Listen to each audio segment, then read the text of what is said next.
croqueur. Albert Subirats tentera de ramener la première médaille au Venezuela.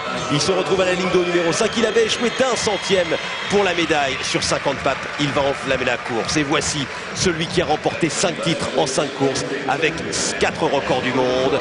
Il n'a jamais été champion du monde du 100 mètres papillon, mais il est champion olympique de la distance. Oui, et là, dans la série et la demi-finale, il s'est un petit peu réservé à chaque fois sur le premier 50, à cacher un petit peu son jeu.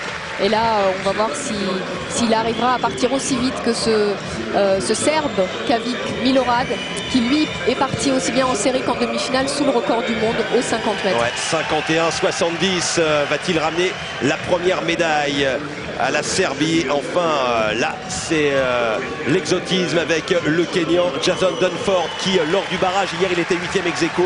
Il y a eu un barrage pour le départager du nageur de Papouasie-Nouvelle-Guinée. Il a battu le record d'Afrique en 51-85. Tout simplement la 6e meilleure performance mondiale de tous les temps. Et s'il imitait Anthony Nesti, qui avait pour le Suriname remporté le titre mondial en 91 et le titre olympique en 88. Alors les Américains ne sont pas côte à côte, hein. Il y a ce Vénézuélien Subirats qui va peut-être subir leur premier 50 mètres.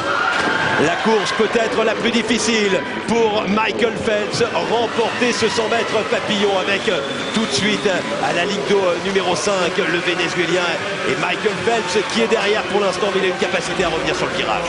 Oui, sur les autres championnats du monde, Crocker était passé devant lui et avait tenu jusqu'à la fin. Maintenant peut-être que le Serbe à la ligne 7 va aider Michael Phelps à partir plus vite qu'il ne l'a jamais fait.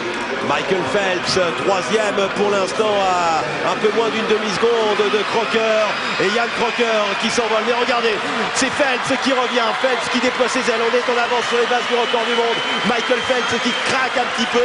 Michael Phelps qui n'est pas là. Michael Phelps qui tente de revenir maintenant. Mais Yann Crocker ne voit pas revenir à l'Américain et à l'arrivée. La victoire pour Michael Phelps devant Yann Crocker.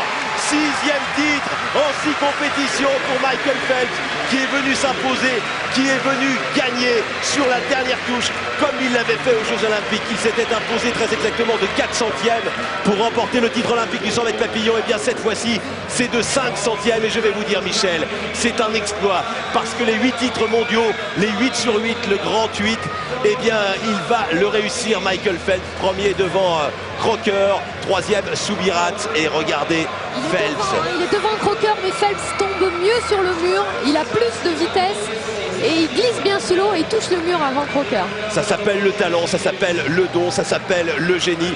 6e titre pour Michael Phelps qui aura encore 2 défis demain, le 400 4 nages et également le 4 x 100 mètres 4 nages.